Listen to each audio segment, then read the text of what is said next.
Vladimir Putin को इस वक्त दुनिया का सबसे पावरफुल इंसान माना जाता है। वो पिछले 23 सालों से रशिया पर हुकूमत कर रहे हैं। वो रशिया जिसके पास दुनिया के सबसे ज्यादा न्यूक्लियर वेपन्स हैं और जिसने इस वक्त पूरी दुनिया को हिला कर रख दिया है। पुतिन के प्रेसिडेंट बनने के बाद से अभी तक रशिया 3 कंट्रीज पर अटैक कर चुका है, जिसमें यूक्रेन, जॉर्जिया और ट्रांसनिस्ट्रिया शामिल है। कहा जा रहा है कि पुतिन सोवियत यूनियन को दोबारा वापस जोड़ना चाहते हैं। उनकी पावर का अंदाजा इस बात से लगाया जा सकता है कि आधी से ज्यादा सुपर पावर्स के एक तरफ होने के बावजूद रशिया ने यूक्रेन पर हमला किया और इतनी सैंक्शंस के बावजूद अभी तक कोई भी यूरोपियन कंट्री रशिया को डायरेक्टली कन्फ्रंट नहीं कर सका। रशिया ने पूरे यूरोप की गैस बंद की हुई है, जिसकी वजह से जर्मनी, फ्रांस और यूके की इकोनॉमीज जबरदस्त क्राइसिस का शिकार हैं। इस वक्त लिटरली पूरा यूरोप रशिया की वजह से हिलकर रह गया है। लेकिन दुनिया का पावरफुल तरीन प्रेसिडेंट आज से 31 साल पहले रशिया की सीक्रेट एजेंसी KGB में सिर्फ एक जासूस था। तो फिर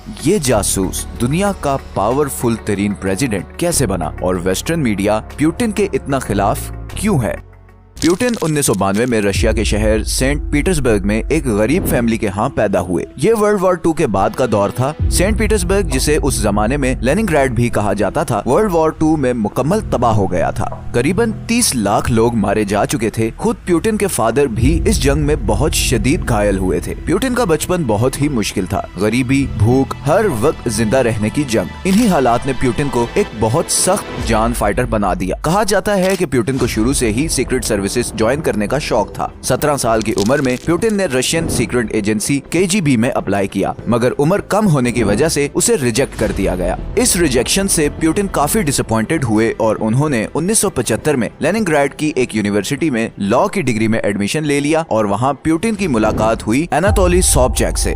यही वो शख्स है जिसने पुतिन को वो पुतिन बनाया जिसे आज हम एक बहुत ही पावरफुल प्रेसिडेंट के तौर पर जानते हैं। यूनिवर्सिटी से ग्रेजुएट होने के बाद 1975 में पुतिन ने KGB ज्वाइन कर ली और उसे ट्रेनिंग के लिए ओख्ताक ट्रेनिंग स्कूल भेज दिया गया। कुछ साल ट्रेनिंग स्कूल में काम करने के बाद पुतिन को फर्स्ट चीफ डायरेक्टरेट ट्रांसफर कर दिया गया। फर्स्ट चीफ डायरेक्टरेट KGB का वो हिस्सा था जहां पर फॉरेन ऑपरेशंस प्लान किए जाते थे। रशिया में मौजूद फॉरेनर्स पर नजर रखी जाती थी और लोकल पॉलिटिशियंस को कंट्रोल में रखने के लिए उनकी निगरानी की जाती थी। पुतिन को यह टास्क दिया गया कि वो लेनिनग्राड में मौजूद फॉरेन ऑफिशियल्स पर नजर रखें। यहाँ पर एक बड़ी इंटरेस्टिंग बात यह है कि पुतिन के दोस्त और दुश्मन सब ये बात मानते हैं कि पुतिन में एक बहुत जबरदस्त एबिलिटी है कि वो सिर्फ थोड़े टाइम में बंदे को पहचान लेते हैं।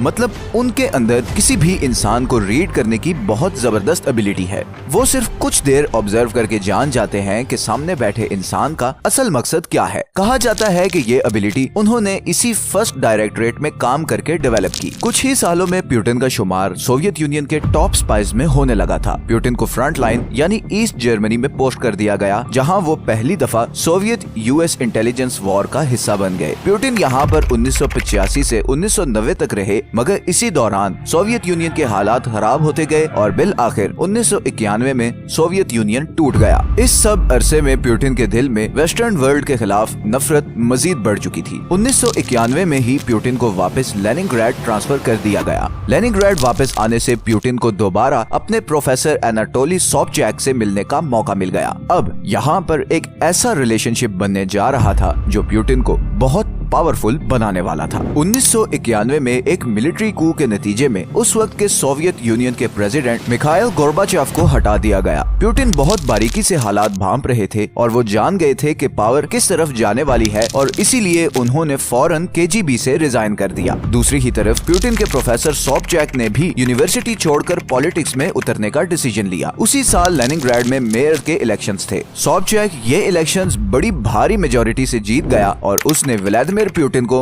अपना डेप्यूटी अपॉइंट कर दिया। कुछ सालों में ही सोबचैक पर करप्शंस के एलिगेशंस लगना शुरू हो गए। 4 सालों में लेनिनग्राड में करप्शन और क्राइम रेट बढ़ना शुरू हो गया और इसी के नतीजे में सोबचैक 1996 का इलेक्शन हार गया। इलेक्शन हारने के बाद सोबचैक के खिलाफ क्रिमिनल इन्वेस्टिगेशन शुरू हो गई, लेकिन पुतिन ने अपने कॉन्टेक्ट्स का इस्तेमाल करते हुए मेडिकल ग्राउंड्स पर सोबचैक को पेरिस भिजवा दिया। पुतिन की इस लॉयल्टी को उस वक्त के रशियन प्रेसिडेंट बोरिस येल्टसिन ने भांप लिया। उन्हें ऐसा ही कोई लॉयल और पावरफुल बंदा चाहिए था जो उनकी गिरती हुई पॉपुलैरिटी को सहारा दे सके। बोल्टसिन ने 1997 में पुतिन को मॉस्को इनवाइट किया और फिर 2 साल के अंदर ही पुतिन को रशिया का प्राइम मिनिस्टर बना दिया। बोल्टसिन पुतिन पर अंधाधुंध ट्रस्ट करता था और उसकी बड़ी ख्वाहिश थी कि उसके बाद पुतिन ही रशिया का प्रेसिडेंट बने। मगर उस वक्त एक बहुत बड़ा मसला ये था कि पुतिन को पॉलिटिकली कोई नहीं जानता था।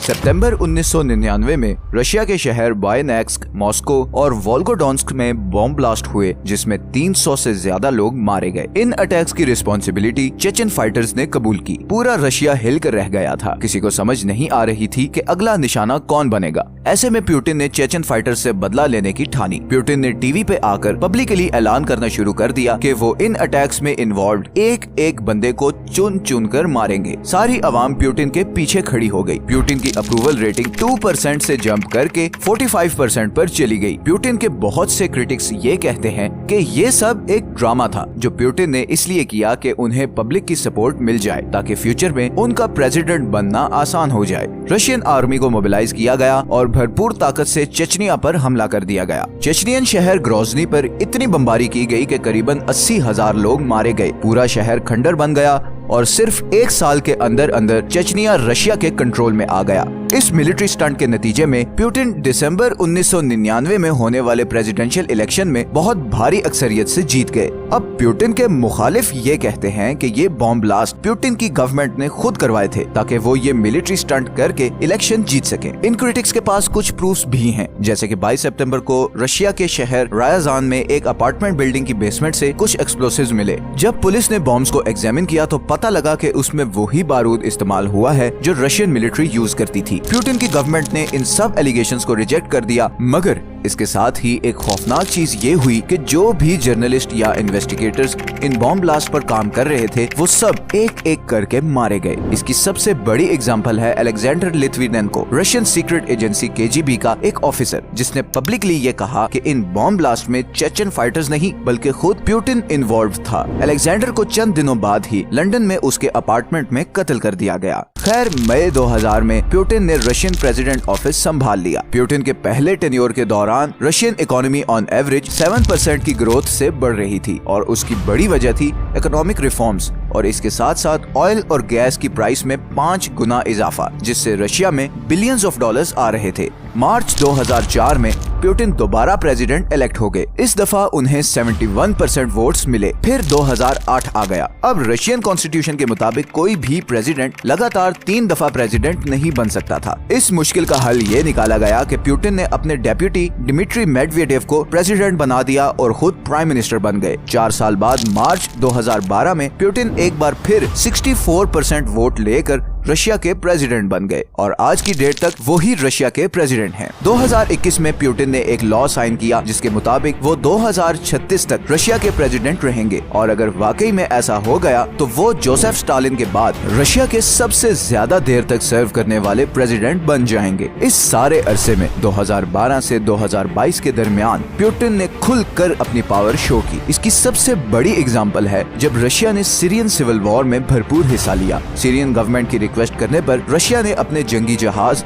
और हथियारों से बशार अल असाद की गवर्नमेंट की बहुत मदद की। आप पुतिन की ताकत का अंदाजा इस बात से भी लगा सकते हैं कि अमेरिका और यूरोपियन यूनियन चाहकर भी बशार अल असाद का तख्ता नहीं उलट सके, क्योंकि उसके सर पर पुतिन का हाथ था और इवन आईसिस को कुचलने में भी पुतिन ने सीरियन गवर्नमेंट की बहुत मदद की। फिर 2014 में यूक्रेनियन आइलैंड क्राइमिया और सेवेस्टोपोल को वापस रशिया में शामिल कर लिया गया। इसी तरह 22 दिसंबर 2020 को पुतिन ने एक बिल पे साइन किया जिसके मुताबिक रशिया के सारे एक्स प्रेसिडेंट्स को किसी भी कोर्ट में ट्रायल नहीं किया जा सकेगा। सब एक्स प्रेसिडेंट्स को लाइफ टाइम इम्यूनिटी दे दी गई। अपने टेन्योर के दौरान प्रेसिडेंट जो मर्जी करता रहे, प्रेसिडेंसी से उतरने के बाद उसे कोई हाथ नहीं लगा सकेगा। फरवरी 2022 में पुतिन ने रशियन आर्मी को यूक्रेन पर अटैक करने का ऑर्डर दे दिया। यूक्रेन पर हमला करने की क्या रीजंस थी ये हम पिछली कई वीडियोस में बता चुके हैं, मगर इस जंग के असरात पूरी दुनिया पे पड़ रहे हैं। यूरोप में इस वक्त गैस और ऑयल ना होने की वजह से जबरदस्त क्राइसिस आया हुआ है। ग्लोबल इकोनॉमीज कोलैप्स कर रही हैं, पावर फोकस शिफ्ट हो रहे हैं। सदियों से अमेरिका का दोस्त समझा जाने वाला सऊदी अरब अब अब चीन और रशिया के साथ दोस्ती बढ़ा रहा है और इस पे हम एक वीडियो भी बना चुके हैं। इस सारे चेंज और केओस के पीछे एक इंसान का हाथ है और वो है व्लादिमीर पुतिन। पुतिन रशिया को दोबारा 1990 से पहले की पोजीशन पर लाना चाहते हैं, मतलब United Russia, United Soviet union. World war 2 के बाद जो कुछ रशिया में हुआ था वो उस सब का कसूरवार वेस्ट और अमेरिका को समझते हैं और इसीलिए वो हर कीमत पर उनसे बदला लेना चाहते हैं। वेस्टर्न मीडिया पुतिन की इसी एंटी वेस्ट नफरत को जानता है और इसीलिए वो पुतिन और रशिया के खिलाफ भरपूर प्रोपेगेंडा कर रहा है। मगर पुतिन को किसी प्रोपेगेंडा से कोई फर्क नहीं पड़ रहा और वो अपने ऑब्जेक्टिव्स को पूरा करने की तरफ बढ़ते जा रहे हैं। और फिलहाल तो पुतिन की प्रोग्रेस देखते हुए यही लगता है कि वो रशिया की हिस्ट्री के सबसे पावरफुल डिक्टेटर बनने जा रहे हैं, जो न सिर्फ रशिया बल्कि पूरी दुनिया का नक्शा बदलने वाले हैं। आपका पुतिन और उनकी पॉलिसीज के बारे में क्या ख्याल है, नीचे कॉमेंट्स में जरूर बताएं। अगर आपको ये वीडियो अच्छी लगी है तो इसे लाइक और चैनल को सब्सक्राइब जरूर कर दें। मिलते हैं नेक्स्ट वीडियो में। अल्लाह हाफिज।